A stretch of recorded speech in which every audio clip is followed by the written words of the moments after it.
இதுக்கு மேலேயும் நீங்கள் ட்ரீட்மெண்ட் எடுத்துக்கலன்னா உங்களுக்கு நடக்க போகிறது மிகப்பெரிய பேரிழப்பாக இருக்கும். ஒன்றில் நீங்கள் ஒரு கொலைகாரனாக மாறிடுவீங்க, அப்படி இல்லைன்னா நீங்கள் தற்கொலை பண்ணிக்குவீங்க.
ஐயோ, என்ன பைத்தியகாரத்தனமா பேசுற?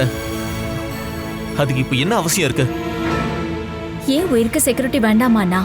அதுக்காக தான். போலீஸ் ஸ்டேஷன்ல கம்ப்ளைண்ட் கொடுத்துட்டா உன் உயிருக்கு பாதுகாப்பு கிடைக்குமா? பாலா, நீ சொன்ன எல்லா கண்டிஷனுக்கும் ஒத்துக்கிட்டு வேணு நம்ம வழிக்கு வந்திருக்காரு. நீ மறுபடியும் போலீஸ் கேஸ் நல்லா சொல்லி அவர் மனசை மாத்த போறியா? நானும் அப்பாவும் சேர்ந்து போய் போலீஸ் ஸ்டேஷன்ல கம்ப்ளைண்ட் கொடுத்தோம். அது உங்களுக்கு ஞாபகம் இருக்கா? நான் என் புகுந்த வீட்டுக்கு போகும்போது ஸ்டேஷன்ல போய் ஒரு வார்த்தை சொல்லிட்டு போறது தானே நல்லது. உன்னோட குடும்ப வாழ்க்கையில போலீஸ்க்கு எந்த ஒரு சம்பந்தமும் இல்ல. முதல்ல கம்ப்ளைண்ட் பண்ணல, அவங்க வந்து விசாரிச்சாங்களா? இல்ல வேணுவை கூப்பிட்டு வார்ன் பண்ணாங்களா? எதுவும் இல்லல்ல. அதெல்லாம் போலீஸ்க்கு கொடுக்க வேண்டியது கொடுத்துட்டு வேணோட வீட்டு ஆளுங்க ஒதுக்கி தள்ளி இருப்பாங்க. இனிமேல அப்படிதான் நடக்க போகுது. சட்டம் சம்பந்தமான ஆளுங்களையும் இனிமே நீ வீட்டுக்கே கொண்டு வராத. அதுக்கப்புறம் அது உன் வாழ்க்கையை தான் பாதிக்கும். நான் அந்த ஆள் கூட போய் நாளைக்கே எங்களுக்குள்ள ஏதாவது ஒரு பிரச்சனை வந்துச்சுன்னா எங்க கிட்ட கேட்டுட்டு தான் அங்க போனியான்னு போலீஸ் கேட்பாங்கல்ல. அதுக்கு பதில் நான் தானே சொல்லணும். உனக்கு நல்லது நடக்கும் நம்பிக்கை இல்ல? கொஞ்சம் கூட கிடையாது. அது மட்டும் இல்ல, டாக்டர் சொன்ன விஷயத்த நீங்க பாதி என்கிட்ட சொல்லவில்லைன்னு எனக்கு நல்லாவே தெரியும். அப்படி நான் என்ன மறைச்சேன்னு சொல்ற? அந்த ஆளை ட்ரீட்மெண்டால சரி பண்ணிடலான்னு டாக்டர் சொன்னாரா? நீ என்ன நினைச்சிட்டு இருக்க? ஒரு பாரம் குறையறதுக்காக ஒரு பைத்தியக்காரன் கூட என் தங்கச்சி நான் அனுப்பி வைப்பனா?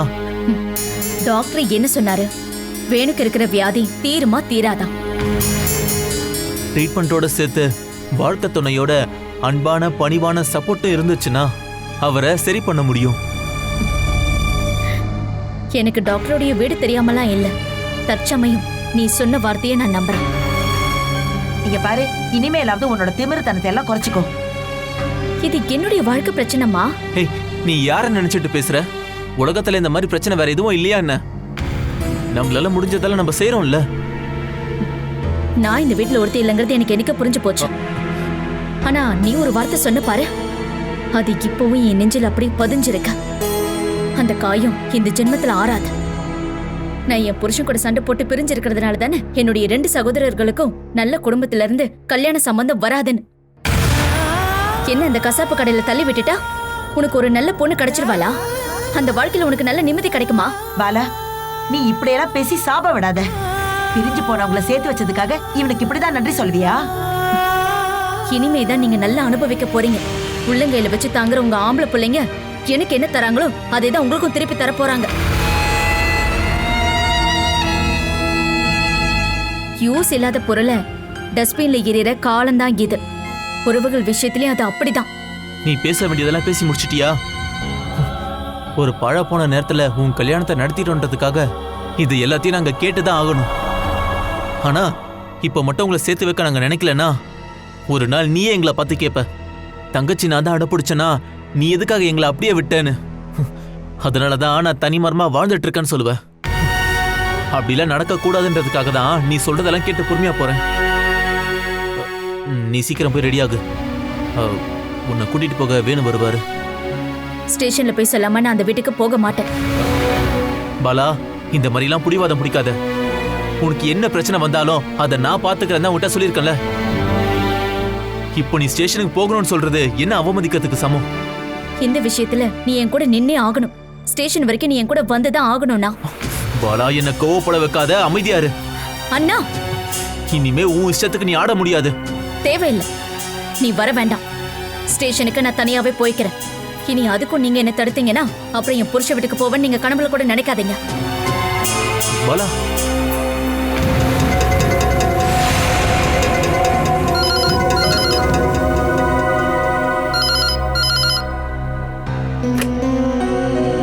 ஹலோ ஹலோ, இது பாலசுதா வீடு தானே? நான் சதீஷ் பேசுறேன், வேணுவோட அண்ணன். நாங்க அங்க கிளம்பி வரப்போறோங்கிறத சொல்றதுக்காக தான் கூப்பிட்டேன். வேணுவோட அண்ணன் தான் பேசுறாரு. அவங்க வரத பத்தி கேக்குறாங்க. ஹலோ, நான் பாலா அண்ணன் ஹரி பேசுறேன். ஆ, நான் சதீஷ். நாங்க அங்க வர்றதுக்காக கிளம்பிக்கிட்டு இருக்கோம். நீங்க வர வேணாம். வர வேண்டாமா? வேற ஏதாவது பிரச்சனையா என்ன? பாலா அந்த வீட்ல இருந்து விருப்பம் இல்லாம கிளம்பி வந்துட்டதுனால அதனால நாங்களே கூட்டிட்டு வந்து விட்டுறோம். சரி, எப்போ? இன்னைக்கு 5 மணிக்கு வந்துடுறோம். ஆ, அப்படின்னா சரி. இப்பதான் மனசுக்கு ரொம்ப நிம்மதியா இருக்கு. அப்ப சரி, நம்ம நேர்ல பேசுவோம். ம்?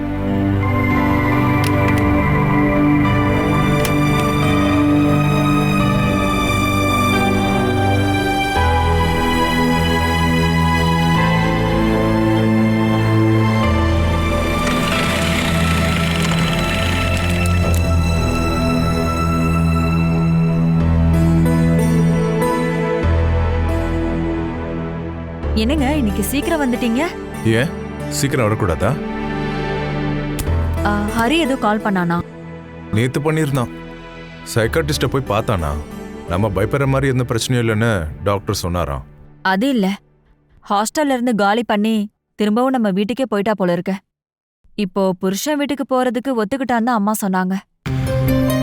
பாலா இவ்வளவு சீக்கிரமா முடிவெடுப்பான்னு எனக்கு தோணல. நானும் அதை நம்பலங்க. ஆனா நான் அவகிட்ட ஃபோன் பண்ணி நேரடியா கேட்டேன். சொந்த விருப்பப்படி தான் வேணு கூட போறதா பாலா சொன்னாலா? அந்த மாதிரிலாம் சொல்லல. நீங்க எல்லாரும் ஆசைப்பட்ட மாதிரியே நான் நடந்துக்கிறேன்னு சொல்லிட்டா. நான் யாரோட வாழ்க்கைக்கும் இடைஞ்சலா இருக்க மாட்டேன்னு சொல்லிட்டா. அப்படின்னா நான் நினைச்சது சரிதான்.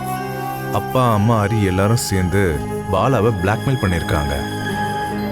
இப்போ அவங்கள நம்பி பாலா அங்க நிக்கிறத விட வேணு கூட போறதுதான் நல்லதுன்னு அவளுக்கு தோண ஆரம்பிச்சிருக்கும். அங்க என்ன நடந்துச்சுன்னு எனக்கு சரியா தெரியல. ஒருவேளை வேணு ட்ரீட்மெண்ட்டுக்கு ஓகே சொன்னதுனால கூட இருக்கலாம்ல. இதுல எது உண்மைன்னு அவங்கள கன்சல்ட் பண்ண டாக்டர் பார்த்தா நம்ம தெரிஞ்சுக்கலாம். இதுல இன்னொரு விஷயமும் இருக்குங்க.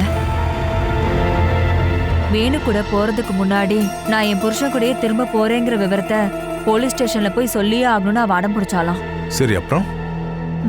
அதுக்கு யாருமே அவங்க ஒத்துக்கலையாம். கடைசியில அவளே போலீஸ் ஸ்டேஷனுக்கு போயிருக்கா. எவ்வளவு தைரியம் பாருங்க. அதுக்காக பாலா இல்ல, உங்க அப்பாவையும் உங்க கூட பிறந்தவங்கள தான் அடிக்கணும். பாலா எந்த அளவுக்கு அவ வாழ்க்கை மேல ஆசைப்பட்டு இருந்தானா இந்த அளவுக்கு டிமாண்ட் வச்சிருப்பா. அவளோட உயிருக்கு ஆபத்து இருக்குன்னு பாலா பயப்படுறா. அந்த அளவுக்கு கூட புரிஞ்சுக்க முடியாதா உங்க வீட்டாளங்களுக்கு? அதான் எல்லாம் பேசி முடிச்சாச்சுல்ல, அப்புறம் ஏன் பயந்து சாகணும்? யாரு யாரோட பேசினா காம்ப்ரமைஸ்?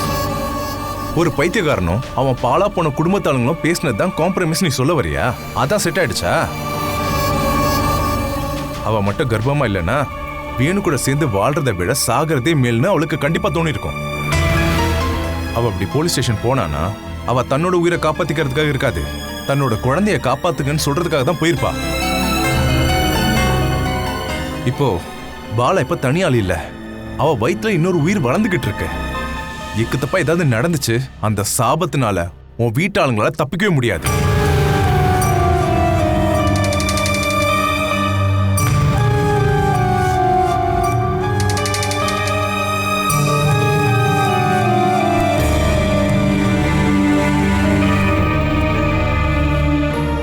நான் ரெடி ஆயிட்டேன். அவங்க எப்போ வருவாங்க? அவங்க வரமாட்டாங்க. நீ திடீர்னு இப்படி ஸ்டேஷனுக்கு அவசரப்பட்டு ஓடுறல, அவங்க வந்தாங்கன்னா உன்னை பத்தி நாங்க என்ன சொல்றது? எல்லா விஷயத்தையும் பேசி தீர்த்துட்டு நீ மறுபடியும் ஸ்டேஷனுக்கு ஒரு செக்யூரிட்டிக்காக போனன்னு தெரிஞ்சா அவங்க எப்படி ரியாக்ட் பண்ணுவாங்க? அதனால தான் நான் நீங்க வர வேண்டாம்னு சொல்லிட்டேன். நானே உன்னை கூட்டிட்டு வரேன்னு சொல்லிட்டேன். உன் புருஷன் விட நான் இது வரைக்கும் பார்த்தது இல்லைல்ல, அதனால நானும் வரேன்.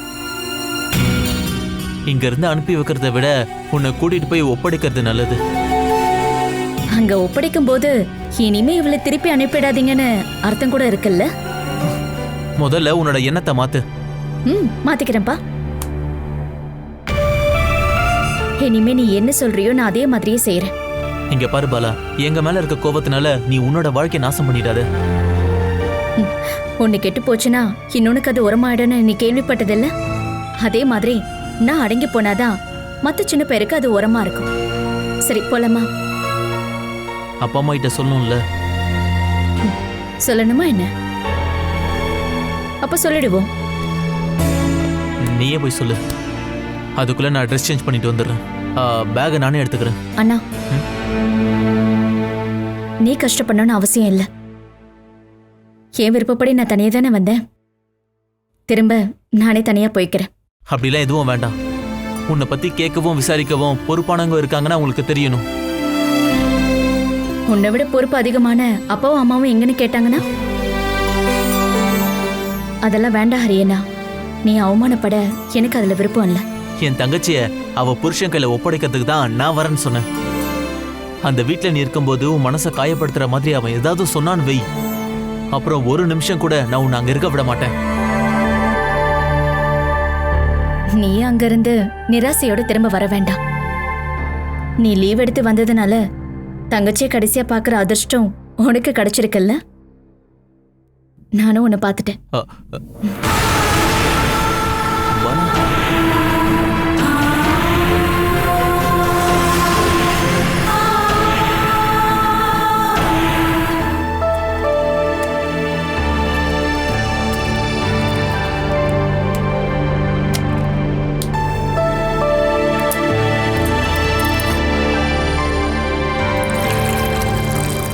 நீ கிளம்பிட்டியா என்ன? அப்பா எங்கம்மா இருக்காரு? யாரையும் பார்க்க போனோன்னு இப்பதான் கிளம்பி போனாரு. நான் போயிட்டு வரேன்னு சொல்லும்போது அப்பா இங்க இருக்கவே கூடாதுன்னு முடிவு பண்ணிட்டாரா? நீ அப்படியெல்லாம் யோசிக்காதம்மா. நான் உனக்காக தான் இதை பண்ணிக்கிட்டு இருக்கேன். ஹரி உன்னை அங்க கொண்டு போய் விட்டுட்டு எல்லாத்தையும் தெளிவா சொல்லிட்டு தான் வருவான். இந்தா இத குடி. மருமகனோட அடியை மிதிய வாங்கறதுக்கு ஆரோக்கியமா இருக்கிறதுக்காக தான் இதெல்லாம் கொடுக்குறியா? சும்மா எடக்கு முடக்கா பேசாம முதல்ல இத குடி. ஏய், உன் வயித்துல இப்ப குழந்தை இருக்கு. உன் ஆரோக்கியத்தை நீ தான் பாத்துக்கணும்.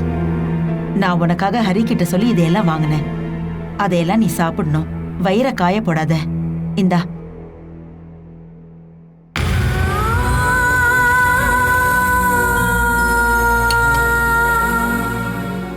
இதெல்லாம் புகுந்து வீட்டுக்கு போற எனக்காக வாங்கி வச்சதா? இதெல்லாம் எடுத்துட்டு போவேன்னு நினைச்சீங்களா?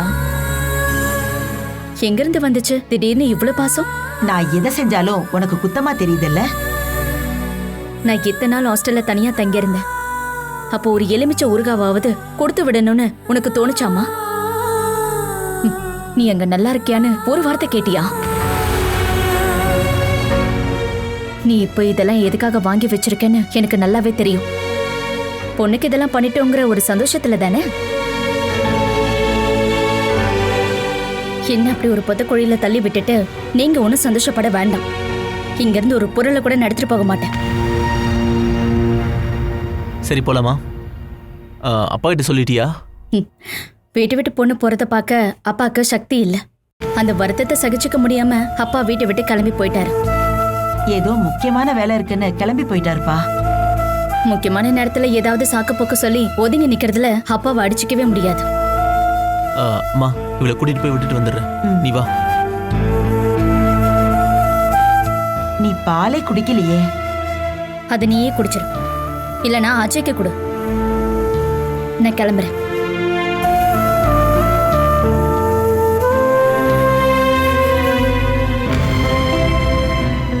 போயிட்டு வரேன்ல என்னால சொல்ல முடியாது. அதுக்கு எந்த கேரண்டியும் இல்லை. நான் போறேன்.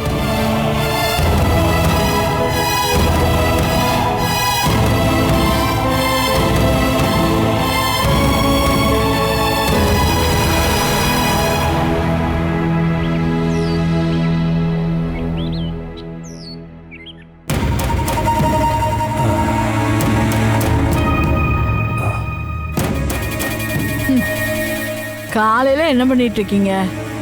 யாரை எதிர்பார்த்து இப்படி நிக்கிறீங்க? மருமக வரல. ஓ, மருமகளை வரவேற்க நிக்கிறீங்களா?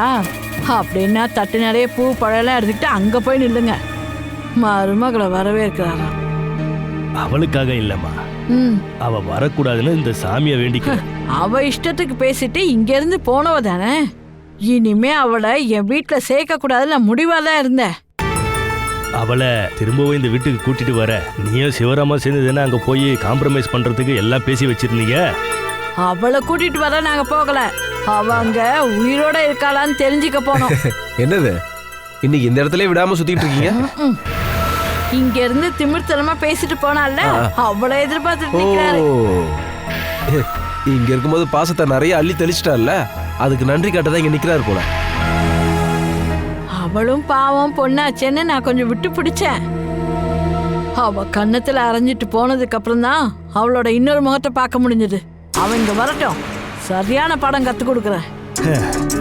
திருந்தாத ஜென்மங்கள் இருந்தென்ன லாபம்.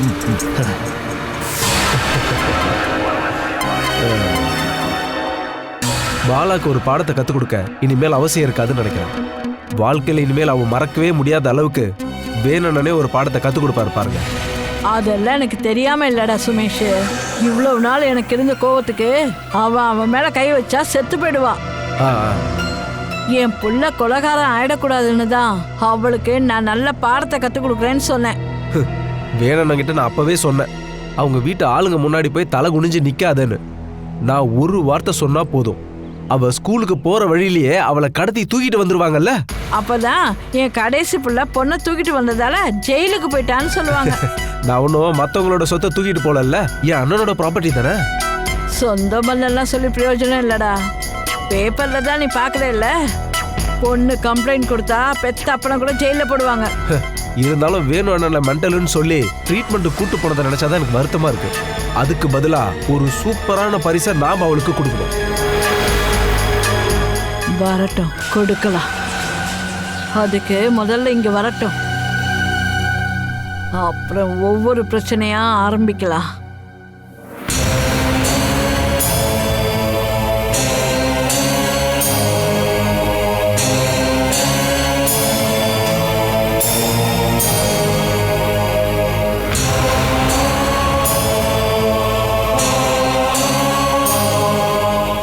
ஏண்டா நீ எதுக்குடா இவ்வளவு டென்ஷனா இருக்க?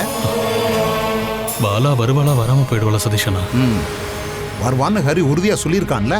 நாம யாரும் அங்க வர வேண்டாம், பாலாவை கூட்டிட்டு நானே வந்துறேன்னு சொன்னான். இல்ல அவன் இங்க வராம இருக்கிறதுக்கு ஏதாவது காரணம் இருக்கா என்ன? அதான் பாலா சொன்ன டிமாண்ட்ஸ் எல்லாத்துக்கும் நாம ஒத்துக்கிட்டோமே. அவமானப்பட்டு ஒரு சைக்காட்டிஸ்ட கூட நம்ம போய் பார்த்துட்டோம். அப்புறம் நீ அந்த கோபத்தை எல்லாம் அவகிட்ட தயவு செஞ்சு காட்டிடாத. நான் ஒரு மென்டல்னு அவன் என் முகத்தை பார்த்து சொன்னப்போ எனக்கு கோபம் வந்துச்சுதான். ஆனா அவ இடத்துல இருந்து யோசிச்சு பார்க்கும்போது அவ செஞ்சது சரின்னு தான் தோணுச்சு. அப்படிங்கிறதுக்காக நீ அவ சொன்னதுக்கெல்லாம் தலையாட்டிட்டு இருக்காத. நான் அவளை ரொம்பவே கஷ்டப்படுத்திருக்கேன்ல. கல்யாணம் முடிஞ்சு ஒரு நாள் கூட நான் அவளுக்கு நிம்மதியவே கொடுத்ததில்ல. இப்ப இதெல்லாம் நினைச்சு பார்க்கும்போது எனக்கு என் மேல ஒரு விதமான வெறுப்பு வருது. நீ எதுக்குடா இப்ப அதெல்லாம் யோசிக்கிற? டேய், நம்ம என்னதான் தப்பு தண்டா பண்ணியிருந்தாலும் முடிஞ்சு போன விஷயத்த மறந்துடணும். இல்லைன்னா நமக்கு குற்ற உணர்ச்சி தான் வந்துகிட்டு இருக்கோம். அதுல இருந்து வெளியே வர மறுபடியும் நம்ம சரக்கு அடிக்கணும். அட, இந்த பாழாப்பன குடிப்பழக்கம் தான் எல்லாத்துக்குமே காரணம். அது சரி. நேத்து வரைக்கும் உடன்பிறப்பு மாதிரி நம்ம கூட இருந்த சரக்க திடீர்னு இப்படி உதறி தள்ளக்கூடாதுப்பா. நாளைக்கே உனக்கும் பாலாவுக்கும் ஏதாவது பிரச்சனை வந்துச்சுன்னு வையே, அதை சரி கட்டுறதுக்கு நமக்கு சரக்கு ஒண்ணுதான் துணையா இருக்கும். இனிமே என்னதான் பிரச்சனை வந்தாலும் சரி, எங்களுக்குள்ள எந்த இடைவெளியுமே வராது. பாலாவோட மனசை காயப்படுத்துற எந்த விஷயத்தையும் இனிமே நான் கண்டிப்பா செய்யவே மாட்டேன். ஒரு பொண்ணோட அன்புக்காக இப்படி ஒரு அதிரடி முடிவு வேணுமா என்ன? வேணும். இனியோ அவ என்னை விட்டு போயிட்டானா அதை என்னால் தாங்கிக்கவே முடியாது. அதுக்காக நான் எதையும் விட்டு கொடுக்க தயாரா இருக்கேன். சரி சரி, வா நம்ம அந்த பக்கமா போய் உட்காருவோம். வேண்டாம், அவ அந்த ஓடத்துல இல்லைன்னா அப்புறம் இல்லன்னா அவளை நம்ம அவ வீட்டுக்கு போய் கூட்டு வரலாம்டா. நீ வாடா. நீ அவளுக்காக காத்து நிக்கிறது பாலாவுக்கு தெரியட்டும்டா. நீ முதல்ல என் கூட வா. டேய் அங்க பாருடா, அதுவும் அங்க பாரு.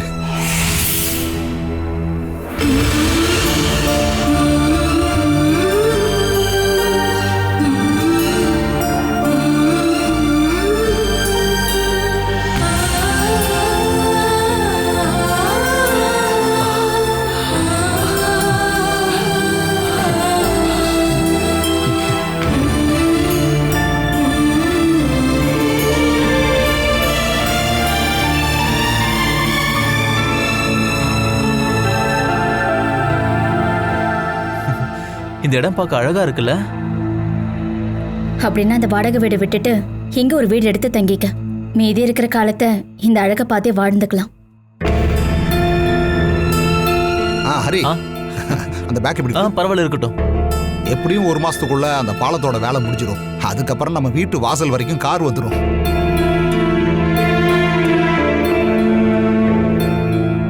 இத பார்க்க டூரிஸ்ட் ஸ்பாட் மாதிரி இருக்கு. இந்த மாதிரி இடத்தெல்லாம் பார்க்க தான் வெளிநாட்டுல இருந்து டூரிஸ்ட் எல்லாம் காசு பணம் செலவு பண்ணி இங்க வராங்க. பாலா, ஒரு விதத்துல இந்த மாதிரி இடத்துல நீ வந்தது உன்னோட அதிர்ஷ்டம் தான் சொல்லணும். என்ன ஒரு அமைதி இந்த இடத்துல, நல்ல சுத்தமான காத்து, நல்ல அருமையான காட்சியும், நல்ல சரக்கும் கிடைக்கும். ஏய், அது டூரிஸ்ட் பிளேஸா இருக்கிறதுனால அது இல்லாம முடியாதுல்ல. ஆமா, வேணும் ஏன் எதுவும் பேச மாட்டேன்றாரு? சேச்சே, நீங்க பேசிட்டு இருந்தீங்க, அதான். இதுல நான் சொல்றதுக்கு என்ன இருக்கு? பாலா, நீங்க 2 பேரும் பேசுங்க. என்ன பேசுறது? இங்க இருக்கிற அழக பத்தியா இல்ல இங்க இருக்கிற மனுஷங்களை பத்தியா? அவர்கிட்ட பேச உனக்கு எதுவும் இல்லையா? இல்ல.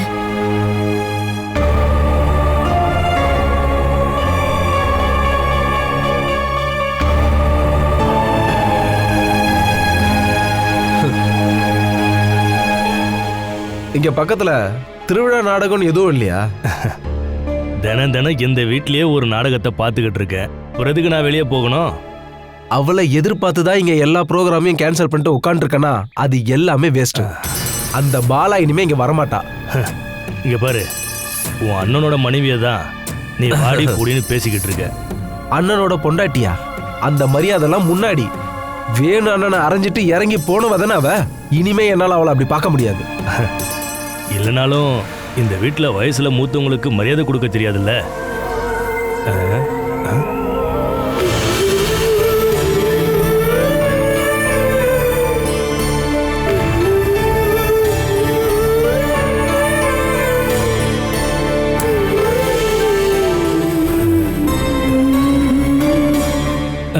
ஏதுமா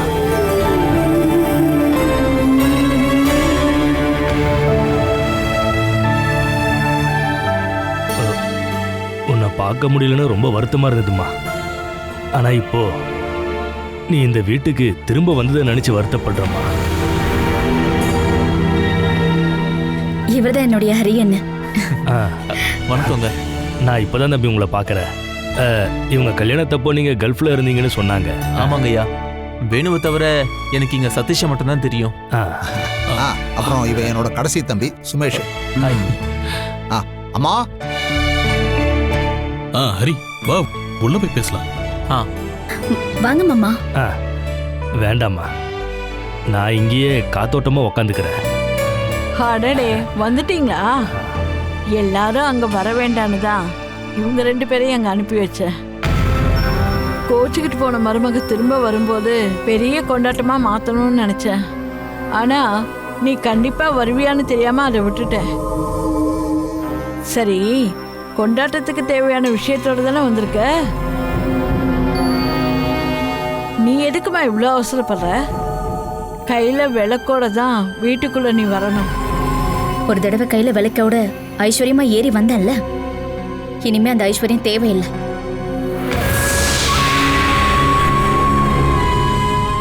நீ எதுக்குமா பாலா கிட்ட போய் இப்படி எல்லாம் பேசுன? நான் என்னடா தப்பா சொல்லிட்டேன்? நீ சொல்லுப்பா. அவனோட வாழ்க்கையில திரும்ப வந்தவ தானே. கையில விளக்கோட வீட்டுக்குள்ள வானுதானே சொன்னேன். ஹரி, சாரி. மனசுல பட்டதை வெட்டு ஒன்று துண்டு 2 பேசுறவங்க தான் என் அம்மா. அதுதான் என்னோட பெரிய பிரச்சனை. நான் வெளிப்படையா இருப்பேன். அதுக்காக பாசத்துக்கும் நேசத்துக்கும் குறைவு இருக்காது. நீ உள்ள வாப்பா. முதல் தடவை இந்த வீட்டுக்கு வந்திருக்கேல்ல? ஆமா. எங்க வீடு பிடிச்சிருக்கா? அடுத்தவங்க மாதிரி எதுக்கு வெளியே நிக்கிற? உள்ள வாப்பா. உள்ள வா ஹரி. வா. ஏய் இரு.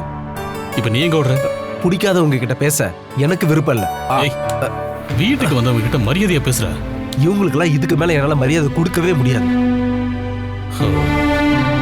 டேய், அவன் போறதா இருந்தா போட்டு விட்டு தள்ளா. சதீஷண்ணா, கொஞ்சம் ஹரியை நல்லா கவனிச்சுக்கிறியா? நான் பாலாவை பார்த்துட்டு வந்துடுறேன்.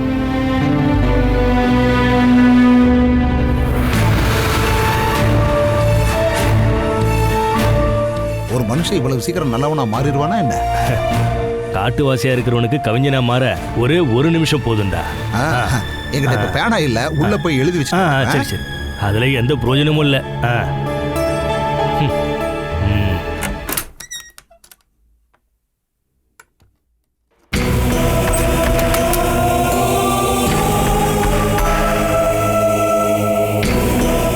பாலா, என்கிட்ட ஒரு வார்த்தையாவது பேசலாம்ல பாலா? எனக்கு தெரியும், நான் உன்கிட்ட சொன்னதையும் செஞ்சதையும் வச்சு பார்க்கும்போது இந்த ஜென்மத்தில் உன்னால என்னை மன்னிக்க முடியாதுதான். நடந்த எல்லாத்தையும் என்னால் மாற்ற முடியாது.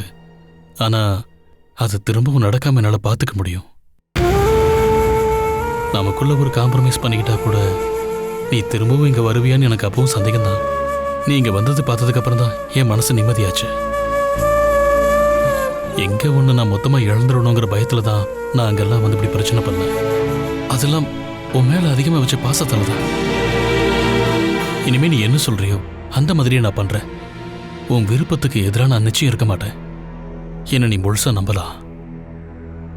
உங்க குழந்தை என் வயித்துல வளர்ற ஒரே ஒரு காரணத்துக்காக தான் நான் இந்த வீட்டுக்கு மறுபடியும் வந்தேன்.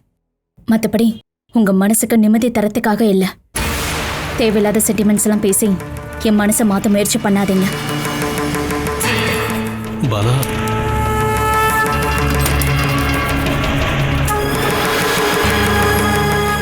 டேய் வேணு, அங்க என்னடா பண்ணிக்கிட்டு இருக்க?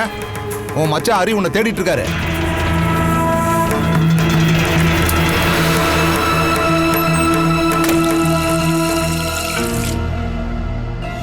அனு அக்கா, நீ எதுக்கு பாலா இந்த வீட்டுக்கு திரும்ப வந்த? நான் பிரெக்னெண்டா இருக்கேன். அதனாலதான். பொண்டாட்டியா இருக்கும் போதே அவஸ்தைப்பட்ட, இல்ல கர்ப்பம் வேறையா? நீ யார நம்பி இந்த நிலைமையில எங்க வீட்டுக்கு வந்திருக்க? ஒரு குழந்தை பிறக்கிறதுக்கே ஏத்த இடமா இது? கல்யாணம் முடிஞ்சு புருஷன் கிட்ட சண்டை போட்டு நிக்கிற ஒரு பொண்ணு பிறந்த வீட்டுக்கு ஒரு பெரிய பாரம் ஆயிடுறா. மற்றவங்களோட சந்தேக கேள்விக்கெல்லாம் பதில் சொல்லியே ஆகணும். அவ கர்ப்பமா இருக்கான்னு தெரிஞ்சிட்டா ஊர்ல 4 பேர் 4 விதமா பேசுவாங்க. அதுக்கெல்லாம் பயந்துகிட்டு நீ இந்த நரகத்துக்கு மறுபடியும் வந்து மாட்டிக்கிட்ட, அப்படிதானே?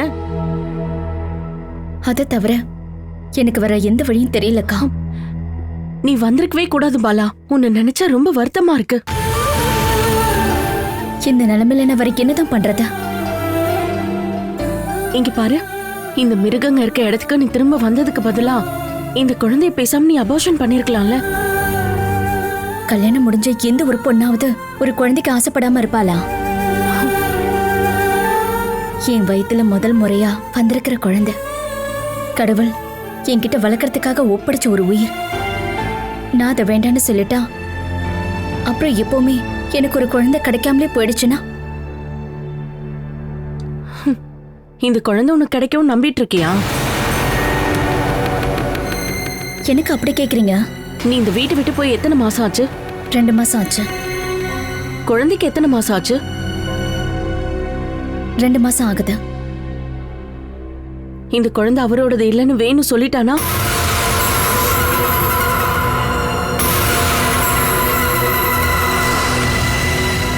புருஷன் கூட சண்டை போட்டுட்டு கோச்சிட்டு போன பொண்டாட்டி வேற எவன்கிட்டயோ வாங்கிட்டு வந்த குழந்தைதான் இதுன்னு வேணும் உறுதியா சொல்லிட்டானா நீ என்ன பண்ணுவ? இந்த வீட்டு ஆம்பளைங்களோட குணம் என்னன்னு நல்லா தெரிஞ்சதாலதான் நான் இத சொன்னேன். நீ இருந்த ஒரு சில நாட்கள்ல வேணுவ புரிஞ்சுக்க முடியலையா? அவன் கண்டிப்பா சொல்லுவான். இல்லனா அவனுக்குள்ள இருக்க அந்த மிருகம் கண்டிப்பா சொல்ல வைக்கும். அப்படி சொல்லிட்டா அப்புறம் நான் இங்க இருக்கிறதுல என்ன அர்த்தம் இருக்கு? நான் திரும்ப போயிடுவேன். அததான் நான் உங்ககிட்ட முதல்ல கேக்குறேன். எதுக்காக நீங்க வந்தேன்னு கேக்குறேன்.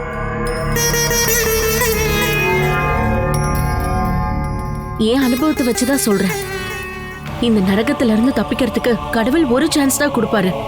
போயிட்டு மறுபடியும் திரும்ப வந்துட்டா அதுக்கப்புறம் எப்பவும் திரும்ப போக முடியாது. ஏன் அப்படி? அதெல்லாம் அப்படிதான். இல்லனா அத நீ லேட்டா தான் தெரிஞ்சுப்ப. ஆனா இனிமே நான் அப்படியெல்லாம் விட்டு கொடுக்க மாட்டேன். நான் வச்ச டிமாண்ட் எல்லாம் ஏத்துக்கிட்டதுனால தான் நான் திரும்ப இங்க வந்தேன்.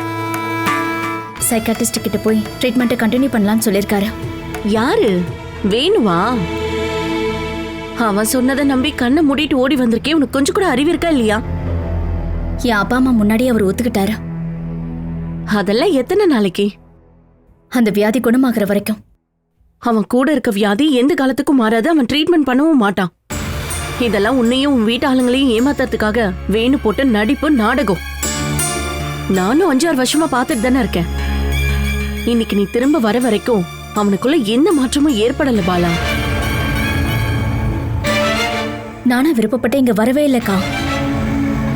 வேலை செஞ்சு கூட பழைக்க விட மாட்டேங்கிறார்னா வேற என்னதான் பண்றது? நான் வேலை செய்யற ஸ்கூல்லயும் நான் தங்கியிருந்த ஹாஸ்டல்லையும் வந்து பிரச்சனை பண்ணாரு. எவ்வளவு நாளைக்கு எனக்காக அவங்கெல்லாம் பொறுத்துப்பாங்க? எப்படியாவது நான் அங்கேயே நின்றுப்பேன். இன்னொரு உயிர் எனக்குள்ள இல்லைன்னு தெரிஞ்சிருந்தா நான் அந்த பக்கமே வந்திருக்க மாட்டேன். நீ வேலைக்கு கூட போய்க்கணும் என்கிட்ட சொன்னாரு. அது மட்டும்தான் எனக்கு நிம்மதி. பாலா,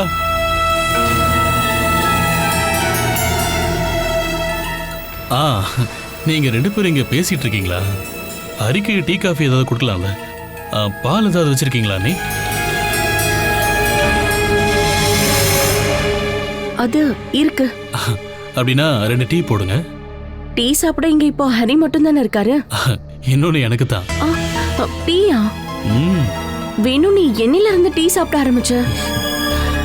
ஒரு சில பழக்க வழக்கங்களை மாத்திக்கலாம்னு முடிவு பண்ணிட்டேன். பாலா, நீ அங்க வா. ஹரிக்கு இங்க இருக்கிறவங்க பழக்கம் இல்லாதனால உனக்கு போர் அடிக்கும். நீ அவகிட்ட உட்காந்து ஏதாவது பேசிட்டு இரு. வா, நான் டீ எடுத்துட்டு வந்துடுறேன்.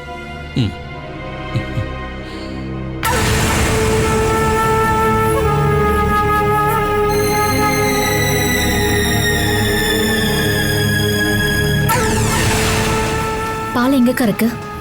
ஃப்ரிட்ஜில் தான் இருக்கு. எல்லாமே வெறும் நடிப்புன்னு பார்த்தா தெரியலையா? இருந்தாலும் அவன் வாய் நிறைய என்ன அண்ணின்னு கூப்பிட்டான்ல. நான் இங்க வந்த இத்தனை வருஷத்துல வேணு என்ன முதல் தடவையா அண்ணின்னு கூப்பிடுறான். இது எல்லாமே அவன் திருந்திட்டான்னு காட்டுறதுக்கு நடிக்கிற மாதிரி இருக்கு.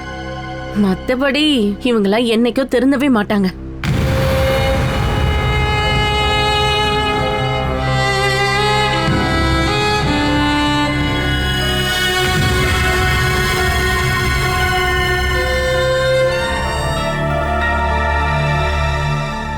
எனக்கு இது வேண்டாம். நான் அப்பவே குடிச்சிட்டேன்.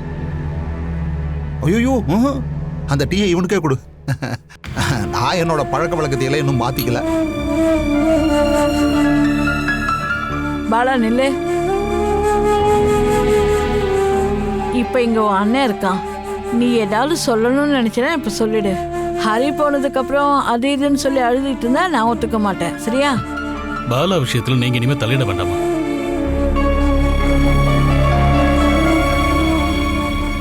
வீட்டில் அப்பா அம்மா தம்பி எல்லாருமே ஒரு சந்தோஷமா வாழ்ற கூட்டு குடும்பத்துல தான் பாலாவை கட்டி கொடுக்குறாங்கன்னு தெரிஞ்ச உடனே எனக்கு ரொம்ப சந்தோஷமாயிடுச்சு. இங்க நடந்த பிரச்சனை எல்லாம் தெரிஞ்சதுக்கு அப்புறம் மொத்தமா மனசு உடைஞ்சு போயிட்டேன். ரொம்ப கஷ்டப்பட்டு தான் 2 பேரையும் ஒண்ணா சேர்த்து வச்சிருக்கேன். இதுக்கு மேல அவளுக்கு ஏதாவது குடும்பம் நடந்துச்சுன்னா என்னோட ரியாக்ஷன் வேற மாதிரி இருக்கும். எங்களால எந்த பிரச்சனையும் இருக்காது. என் தங்கச்சியை இந்த வீட்டுக்கு கல்யாணம் பண்ணி அனுப்பி வச்சிருக்கேன், அவ்வளவுதான். மற்றபடி உறவை மொத்தமா வெட்டி எரிஞ்சிட்டு நான் அனுப்பி வைக்கல. அதை நீங்க எல்லாருமே புரிஞ்சுக்கணும். இனிமே அதை பத்தி பேசி டென்ஷன் ஆக வேண்டாம். அதான் எல்லா பிரச்சனையும் பேசி தீர்த்துட்டோம்ல. அண்ணன்ற பொறுப்போட நான் இவ்வளவு ஒப்படைக்க தான் இங்க வந்திருக்கேன். ஏதோ ஒரு கடமைக்காக வந்தேன்னு நினைக்காதீங்க. அதனாலதான் இவ இங்க சந்தோஷமா வாழ்ந்துட்டு இருக்கான்னு தெரியற வரைக்கும் அப்போதான் என்னால அங்க நிம்மதியா இருக்க முடியும். சரி, நான் கிளம்புறேன். அட, என்னப்பா டக்குன்னு கிளம்பிட்ட? முதல் முறையா வந்துட்டு ஒரு டீ மட்டும் சாப்பிட்டு கிளம்புறேன்னா இதுக்கு நான் ஒத்துக்க மாட்டேன். ஹரி, இன்னைக்கு நல்ல வறுத்த மீனோட டின்னர் எல்லாம் சாப்பிட்டுட்டு நாளைக்கு காலையில நீ தாராளமா போலாமே. அது லீவு முடிஞ்சு நான் ஊருக்கு போறதுக்கு முன்னாடி ஒரு முறை வரேன். நாளைக்கு போலாம் ஹரி. இன்னைக்கு ஒரு நாள் இங்க தங்கிட்டு கிளம்பு. அது பாலாவுக்கும் கொஞ்சம் நிம்மதியா இருக்கும். நாங்களும் ஒரு பார்ட்டி வச்சிடறோம். டேய், ராத்திரி ஓடத்துல போய் மீனை பிடிச்சிட்டு வந்துருவோம். அந்த ஃப்ரெஷ்ஷான மீனை ஹரிக்கு கொடுத்து விடலாம்ல. அதுக்காகவே நான் ஒரு நாள் வரேன். இன்னைக்கு நான் போய் தான் ஆகணும். கண்டிப்பா போகணும்னா போப்பா. ரொம்ப லேட் ஆச்சுன்னா அக்கறைக்கு போக போட்டு கிடைக்காது. வேணும், நீ போய் ஹரியை விட்டுட்டு வா. அதெல்லாம் வேண்டாம், நானே போய்க்கிறேன். சரி, கரை வரைக்கும் நானும் வரேன். பாலா, அப்போ சரிங்க ஹரி, நான் வரட்டுமா? சரி. எனக்கு மருந்து சாப்பிட்றதுக்கான டைம் ஆயிருச்சு, நான் கிளம்புறேன். போயிட்டு வரேம்மா. வாப்பா. பாலா, கொஞ்சம் வெளியே வா.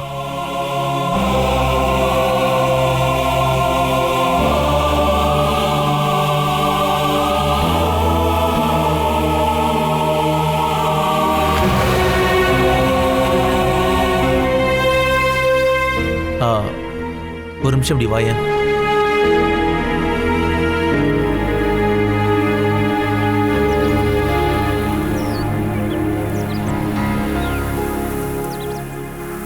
நான் நினைச்ச மாதிரி இவங்க ரொம்ப மோசமான ஆளுங்களாம் இல்ல.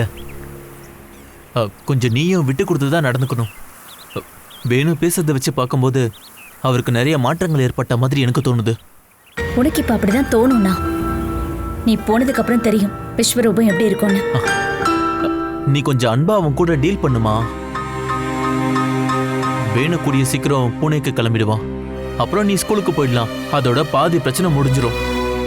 நீ அப்படிலாம் சொல்லிட்டு போயிடுவ. அடுத்த மாசம் 3ஆம் தேதி தான் நான் ஊருக்கு போறேன். உனக்கு ஏதாவது நடுவில் பிரச்சனைனா அப்ப எனக்கு கால் பண்ண. இல்லைன்னா கிளம்பி நீயே வீட்டுக்கு வந்துரு. ஒருவேளை இவங்க அனுமதிக்கலன்னா? இவங்க என்ன உன்னை பிடிச்சி ஹவுஸ் அரெஸ்டா பண்ணி வச்சிருக்காங்க. பாலா, நீ கொஞ்சம் அட்ஜஸ்ட் பண்ணி நடந்துக்க. எல்லாத்துக்கும் இப்படி நெகட்டிவாலாம் பேசிட்டு இருக்காத. என்ன அவங்க ஹவுஸ் அரெஸ்ட் பண்ணி வச்சுட்டா நீ என்ன பண்ணுவ? இனிமே நான் வெளி உலகத்தை பாப்பானே என்ன கேரண்டி இருக்கு? நான் நாளைக்கு உனக்கு கால் பண்றேன். அப்ப எல்லாம் தெரிஞ்சிடும். அவங்க எனக்கு ஃபோன் தரலன்னா?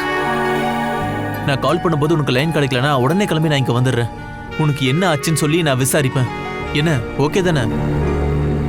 கொஞ்ச நேரத்துக்கு முன்னாடி நீ சொன்னல ஏதோ கடமைக்காக நான் வரலன்னு. ஆனா அது அப்படித்தானே எனக்கு இப்ப புரிஞ்சு போச்சு.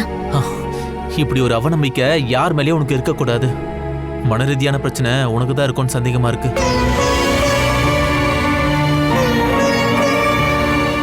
இங்க இருக்கிற எல்லாரையும் சந்தேக பார்வையோட பாக்குறத முதல்ல நீ நிறுத்த பாரு. இதுக்கப்புறமாவது யதார்த்தமான வாழ்க்கைய வாழ பழகிக்கும்.